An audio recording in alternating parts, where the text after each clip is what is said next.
Hey everybody, just been spending the morning trying to get caught up on everybody's videos. If anybody hasn't noticed, pretty much over the weekends, pretty much inactive as far as comments go, even answering comments on my own channel, as I'm usually working quite a bit over the weekend. So Monday and Tuesdays I do try and get caught up, even though I'm pretty much brain dead.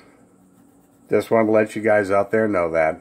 And it's something I noticed over the years, as far as dogs and little kids. Has anybody ever noticed that you meet somebody or a situation or a group of people, yeah, great guy, let's come over the house and have a few beers. That person comes over the house, dog starts growling, kids kind of shy away. Okay, you try to reason with little kids, oh, this is a nice person. They may say okay, but they watch this person with a wary eye. And dogs, let's face it, you can't reason with dogs because they're dogs. They're guided by instinct pretty much their whole life. Little kids use instinct because they haven't got enough life experience to really reason things out. But this is the ability we all have. Basically, it's called gut instinct, inner voice, whatever you want to call it, it's something we all have. Unfortunately, as people get older and supposedly wiser, they tend not to use it so much. You know, we've all been in that situation where we've had that inner voice telling us to walk away from a situation, get away, and sometimes we listen, other times we don't, later on having wished we had listened. Basically, gut instinct. For the most part in my lifetime, I've always listened to it. If I never was comfortable with a situation, I'd pretty much walk away from it. Except one situation I got myself into 12 years ago. This basically is a warning to any Jehovah's Witness studies. And I'm not going to call you Bible studies because what you're studying is not the Bible. You are Watchtower studies. You're being indoctrinated. This message is for you if you come across this channel. You may think, like I did 12 years ago, that this is something you need to do. This is spiritual. This is the truth. So you put up with anything, even though there are going to be warning signs. There are going to be things that are going to rub you the wrong way. Much like it did with me. Today, I'm wishing I had listened to my inner voice. There were a number of things that rubbed me the wrong way 12 years ago. One of them starting off with my former Bible instructor, who basically, well, I've done videos on him anyways, I'm not going to go into it. Things that rubbed me the wrong way. Now, at first, you're going to notice, oh yeah, everything's happy, happy, happy. You get to the Kingdom Hall, the love bombing, which in itself I was never comfortable with. But I figured, okay, these are happy spiritual people, let them have at it. Well, the love bombing doesn't last long. That's, oh, they only bomb you until they figure you're in and locked in. And they go bomb somebody else who's new. Like I said, I was never comfortable with that. They will let certain things slide for several weeks until you are comfortable. Then the passive-aggressive attacks start. If you are studying with Jehovah's Witnesses, keep a keen eye open, okay, because it's not what it seems. Like I said, 12 years ago, it was 2006 when I started studying. And to this day, I'm wishing I had walked away. That little voice inside was saying, something's not right with this, get away. The first attack will generally be on your appearance. Okay, this was actually mentioned to me a number of times by a number of people once they figured I was in.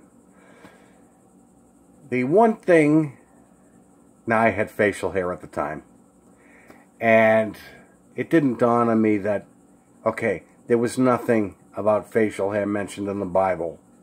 But this was a Jehovah's Witness thing. So talk about going beyond things that are written. Well, this was mentioned to me. Okay. Any changes I made to kind of fit in were slight tweaks. They were not major changes, but they would fool easy. But there was a passive-aggressive attack on your appearance. You want to fit in. If it looks like a duck, and when that was said to me, I took offense to that. No, Vinny is not a duck. He never was. The next attack is going to be on your self-esteem.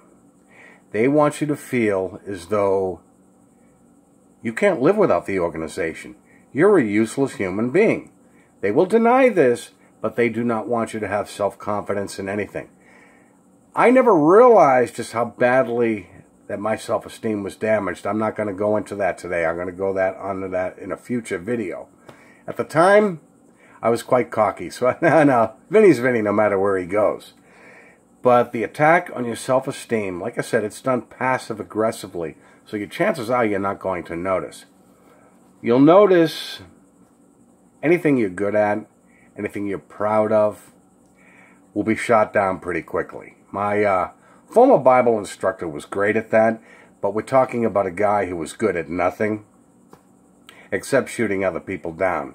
A very jealous individual, which something else I'll go on to in a future video.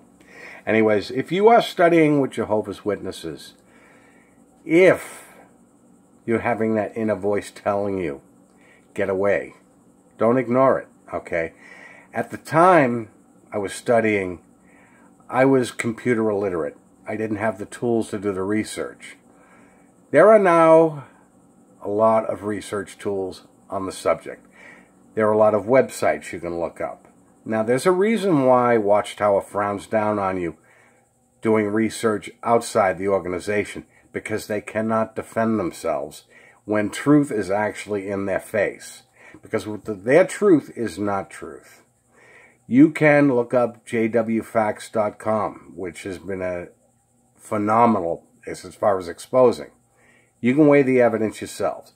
They will tell you it's apostate lies, which is what they want you to believe. Okay, if it's lies, then what's the harm in checking it out? Okay, if they have the truth, then there'd be no harm. They should not be afraid. Another one is a new website, the Vast Apostate Army website. You can also look up Watchtower Exposed by Mike and Kim. There were just so many tools that I didn't have access to at the time. There also weren't nearly as many YouTube videos at that time. Like I said, I was computer illiterate. I was never big into social media. Most of this is relatively new to me. As far as computers go, I've educated myself pretty quickly on the subject. And the research I should have done 12 years ago, I am doing now. Like I said, if I could go back in time and do this again, I not only would not have walked away, but I would never have approached them to begin with. My becoming a Jehovah's Witness was nobody's fault but my own. But then again, thinking about it, I never owed these people anything. Never owed them anything. I could have just said, okay, this is not what I thought it was. As a matter of fact, it's a complete lie. You're trying to demolish my self-esteem. You've already attacked my appearance. It was an attack on my person the entire time I was in. And when I didn't fit in, they mocked me. So the last 6 years I was in there, I was conversing with nobody. So basically, I don't know what the purpose of that was, to make me feel all left out and go begging for a friend when they didn't realize I had my friggin' life on the outside anyways. They just meant that little to me. I actually should have walked away much sooner than I did. But if, like I said, if you're studying with Jehovah's Witnesses, do your research. Don't be afraid to do it. They'll frown down on it, but they don't need to know. Because this organization is a big lie. There will be things that are going to rub you the wrong way. Don't ignore it like I did. Don't ignore it like many did. Do your research and get out. You'll find that they want to completely control your belief system. There is no leeway as far as your own faith. You'll find that they're going to have complete control over it. And there's a scripture I want to read in 2 Corinthians 1:24. Not that we lord it over your faith, but we work with you for your joy, because by faith you stand firm. This is going to lead into a comment that was made to me yesterday on Adrian's channel as far as freedom of speech, which I'm not going to go into on this video. But you'll find that you have to agree with everything they say. You have no say in anything. They claim they're not the masters of your faith, but try disagreeing with them. Like I said, Jehovah's Witness Bible Studies, do your research. jwfacts.com is a good place to start. The Australian Royal Commission, case number 29, is another one. Anyways, guys, that's all I've got for today. You guys have a good day. Leave your comments below, and I want to thank my subscribers. I will talk to you soon.